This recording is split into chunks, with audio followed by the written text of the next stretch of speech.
आसमान से मिसाइल चलेगा और समंदर की सतह पर मौजूद कोई भी भारतीय बहरी जहाज बच नहीं पाएगा। पाकिस्तान ने एक और ज़बरदस्त और तबाहकुन मिसाइल तैमूर मिसाइल का कामयाब तजर्बा किया है। इस मिसाइल की खसूसियात क्या है, इस बारे में बात करते हैं आमिर रज़ा से। आमिर भाई, तैमूर के चर्चे हैं, ज़बरदस्त किस्म का मिसाइल है, पाकिस्तान ने कामयाब तजर्बा किया है।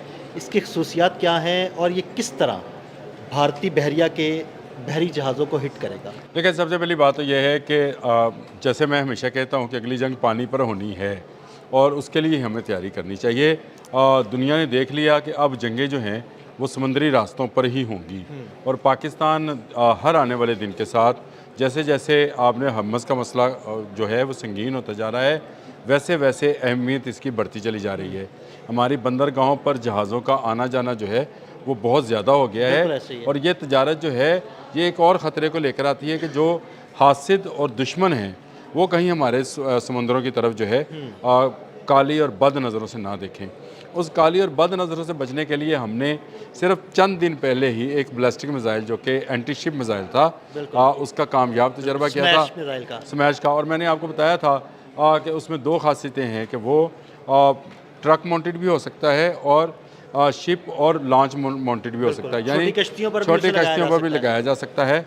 और ये बैलिस्टिक मिसाइल जो है ये हर तरफ जो है पाकिस्तान इस्तेमाल कर सकता है। लेकिन एक चीज़ की कमी अभी भी थी और वो ये थी कि A2C एक ऐसा मिसाइल जो फ़ज़ा से जहाज़ों के ज़रिए से फायर किया जा सके और वो जाकर किसी बहरी जहाज़ को और बड़े बहरी जहाज़ को और बड़े बहरी बेड़ों को जो है तबाह बर्बाद कर सके, कामयाबी से हिट करे और तबाह बर्बाद करे। कामयाबी से हिट करे, रडार से बचकर चले। उसके अंदर जो क्रॉस रडार सेक्शन है वो उसका इतना मजबूत हो कि दुनिया के जदीद तरीन रडार्स भी उसको पकड़ ना सके। तो इसी को मद्देनज़र रखते हुए काफ़ी लंबे अरसे से पाकिस्तान के जो अस्करी साइंटिस्ट हैं वो काम कर रहे थे कैसे क्रूज़ मिसाइल से जो जहाज़ से लॉन्च किया जा सके, और ये लॉन्चिंग जो है अल्हम्दुलिल्लाह हमने मुकम्मल कर ली है। ये और क्रूज़ पाकिस्तान मिसाइल ने है, तैमूर क्रूज़ मिसाइल में बताने लगा हूँ जी, हाँ जी। तैमूर क्रूज़ मिसाइल जो है तकरीबन इसकी स्पीड जो है 980 किलोमीटर पर घंटा है। ज़बरदस्त। और इसकी सबसे बड़ी खूबी ये है कि इसके अंदर 2-3 इकसाम के जो सिस्टम्स हैं वो मौजूद हैं जो कि इसको नेविगेशन फराहम करते हैं। ग्रेट। उसमें GPS भी है, दूसरे दो भी हैं, और इसके साथ साथ जब ये अपने हदफ के करीब पहुंचता है तो इंफ्रारेड को भी इस्तेमाल करता है, जिससे हरकत पजीर यानी अगर बहरी बेड़ा चल भी रहा हो तब भी ये अपने उस तक पहुंच जाता है, यानी उसको फॉलो करता है। उसको फॉलो करता है। और इसकी इंफ्रारेड जो है इसको बता रही होती है कि उसका टारगेट जो है किस तरफ को मूव कर रहा है और ये उसी तरफ को मूव करके हिट करता है। सबसे बड़ी बात यह है कि पाकिस्तान ने ये जो तजर्बा किया है इसने जिसको कहते हैं कि पिन पॉइंट जाकर जो है वहाँ पर निशाने पर लगा है, जबर, यानी एग्जैक्ट निशाने बिल्कुल पर। निशाने पर जाता है। मेराज 3 से इसको जो है फायर किया गया है, ज़बरदस्त। लेकिन इसको असल में इंटीग्रेटेड होना है JF-17 थंडर ब्लॉक 3 के साथ। ज़बरदस्त, ये तो मिराज बहुत अच्छी 3 बात से हो तो गई। मिराज 3 तो क्योंकि हमारा अपना जहाज़ नहीं है, हाँ, ये फ्रांसीसी फ्रांसीसी साख्ता है। साख्ता जहाज़ है, तजर्बे के लिए हमने इसको दिया है। लेकिन आने वाले वक्त में हम इसको JF-17 थंडर के साथ इंटीग्रेटेड करने लगे हैं। उसके बाद पाकिस्तान की समुद्री हदूद के अंदर, क्योंकि पाकिस्तान की समुद्री हदूद स्मार्ट भी हैं और अहम भी हैं। स्मार्ट इसलिए कि इसको बहुत बड़े बहरी बेड़े की ज़रूरत नहीं बिल्कुल है।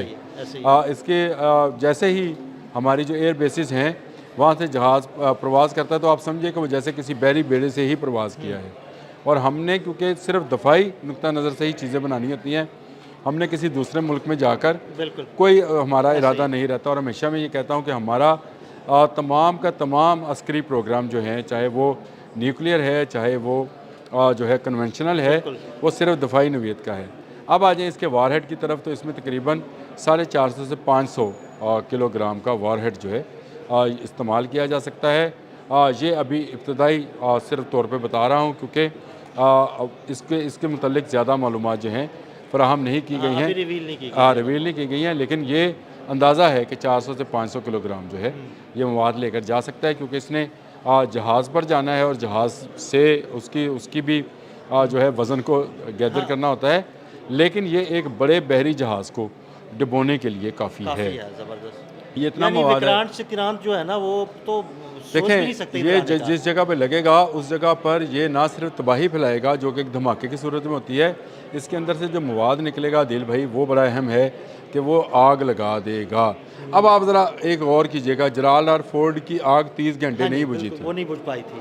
पानी पे खड़ा जहाज़ 30 घंटे तक उसकी आग नहीं बुझ पाई थी। तो हमें उस तरह के वेपन्स चाहिए होते हैं समंदरी जंग के अंदर जो जहाज़ों को डुबोने और उनको नकारा करने के लिए उनको आग लगा दें। तो ये बड़ा हाँ, सिंपल सा आग ही असूल वाहिद है, रास्ता है। वाहिद रास्ता है इनको रोकने के लिए।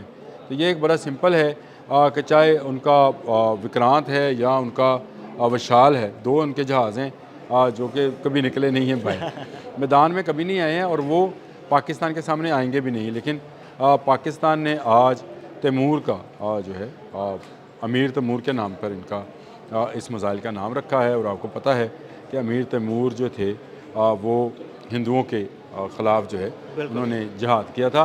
उन्हीं के नाम पर इसका नाम तैमूर रखा गया है। ये वेल इक्विप्ड कहना चाहिए जो कि रडार्स जो स्कीमिंग है उससे बहुत ज़्यादा बच के निकलता है। और बिल्कुल ये जब निचली सतह पे आता है तो समुंदर के साथ साथ सफ़र करता है। जो वीडियो दी गई है, पता नहीं आप वीडियो लगाएंगे कि नहीं, लेकिन उसमें से तस्वीरें बहुत अच्छी निकल तस्वीर तो हम सकती ले हैं सकते हैं। कि ये कैसा जिस जगह पे पिन रखी गई है उसी जगह पर जाकर समंदर के अंदर ये निशाना बनाता है।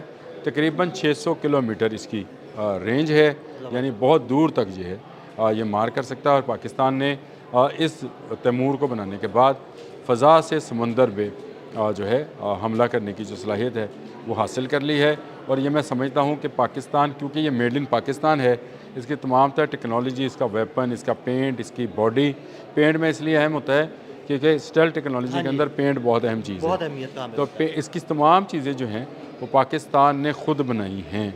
कोई टेक्नोलॉजी ये बाहर की नहीं है। इसमें कोई एक पुर्जा भी या एक चीज़ भी, एक पेच भी जो है वो बाहर से नहीं मंगवाया गया है। ये ज़्यादा बड़ी बात है कि पाकिस्तान इस टेक्नोलॉजी के अंदर जो A2C है, इस टेक्नोलॉजी के अंदर भी आ गया है। इससे पहले हमने जो तजर्बा किया था वो रात का था, शायद हमने एक प्रोग्राम किया है रात के ऊपर भी। बिल्कुल, रात पे भी हमने बात तो आप ये समझे कि ये रात का अगला स्टेप है और आने वाले दिनों में ये तैमूर है। तो इसके बाद जो मिसाइल आएगा शायद वो इससे भी ख़तरनाक होगा। तो पाकिस्तान क्योंकि इस रेंज के मिसाइल्स बनाना शुरू हो गए हैं जो जहाज़ों से लॉन्च किए जाएंगे और ख़ासकर उन जहाज़ों से जो कि JF-17 थंडर जैसे बहुत तेज़ रफ्तार जहाज़ होंगे। और आने वाले वक्त में क्योंकि पाकिस्तान 5th जनरेशन पे जा रहा है तो 5th जनरेशन के लिए इसकी अगली जनरेशन जो है, जैसे रात की अगली जनरेशन जो है तैमूर है और तैमूर की अगली जनरेशन जो है 5th जनरेशन के साथ बन जाएगी। ये एक बड़ी कामयाबी है मैं समझता हूँ, ना सिर्फ पाकिस्तान फ़ौज की, फील्ड मार्शल आसिम मुनीर की, गवर्नमेंट ऑफ पाकिस्तान, इन दोनों की तरफ से, वज़ीर आज़म की तरफ से जो खबर आपने देखी उसमें वज़ीर आज़म ने भी मुबारकबाद दी है और फील्ड मार्शल आसिम मुनीर ने भी दी है और बाबर सिद्धू साहब भी मुबारकबाद के पेश हैं कि उनके जहाज़ों में एक नया मिसाइल जो है और फिट हो गया है दुश्मन के लिए। और आपने जिस तरह का कहा भारत के जहाज़ नहीं बच पाएंगे, तो किसी दुश्मन के जहाज़ नहीं बच पाएंगे। वो भारत है, वो कोई और मुल्क है, नाम मैंने लेता, जो पाकिस्तान की तरफ मैली आंख से देखेगा तैमूर उसकी आंखें निकाल लेगा। और ये तमाम बहरी जहाज़ों को, आपने बिल्कुल सही लफ्ज़ बोला था विक्रांत और विशाल का, क्योंकि वो बहुत बड़े बहरी बेड़े हैं, उनको भी तबाह करने की ये सलाहियत रखता है। गो कि वो बहुत स्लो मूविंग हैं, ज़्यादा फास्ट उस तरह से जिस तरह से अमेरिका के जलाल फोर्ड और इब्राहिम हैं उस तरह से तेज़ी से हरकत पजीर नहीं है। लेकिन इसको डिज़ाइन इस तरह से किया गया है, जो इसकी तस्वीर और वीडियो सामने आई है, इसको डिज़ाइन इस तरह से किया गया है कि आखिरी वक्त में जब ये बिल्कुल करीब पहुंचता है समुंदर के, तो फिर ये चलते हुए ऑब्जेक्ट को भी अपने इंफ्रारेड के ज़रिए, जहाँ इंफ्रारेड खाली है वहाँ पे नहीं जाता है, जहाँ रुकता है इंफ्रारेड वहाँ पर जाकर निशाना लगाता है। ये चलते हुए ऑब्जेक्ट को निशाना बनाने की सलाहियत जो है ये इसको आने वाले वक्त की जंगों के लिए जो है अहम करार दे सकती है। अल्लाह ना करे पाकिस्तान पर कोई दुश्मन जो है वो हमलावर हो, लेकिन अगर हमलावर होगा तो फिर वो बहिरा अरब के जा पाएगा, बहिरा अरब के पानियों में गर्क हो जाएगा। बिल्कुल बहिरा अरब के, आपने बिल्कुल सही लफ्ज़ इस्तेमाल किया, बहिरा अरब की अथाह गहराइयों में डूब जाएगा और ख़त्म हो जाएगा। और भारत के, मोदी के और जिसके भी जिसके मोदी के जो भी यार हैं, आप गिन लीजिए कौन कौन से हैं, और उनके अज़ाइम जो हैं वो खाक में मिल जाएंगे। ये एक बड़ी कामयाबी इसलिए सिर्फ मैं बार बार दोहराता हूँ, बड़ी कामयाबी ये है कि ये तमाम का तमाम मिसाइल हमने खुद बनाया है और अब इसको अपने ही बनाए हुए जहाज़ JF-17 थंडर के साथ इंटीग्रेट करने जा रहे हैं। तो ये एक और बड़ी कामयाबी होगी कि हम अस्करी और दिफाई नुक्ता नगार से जो खुद कफालत है वो हासिल करते चले जाएंगे। बहुत शुक्रिया आमिर भाई। आमिर भाई ने बड़ी तफसील के साथ इस मिसाइल की खसूसियात के बारे में आपको बताया। मज़ीद अपडेट्स के लिए हमें फॉलो करते रहें। अदील अहमद और आमिर रज़ा को इजाज़त दीजिएगा। अल्लाह हाफ़िज़।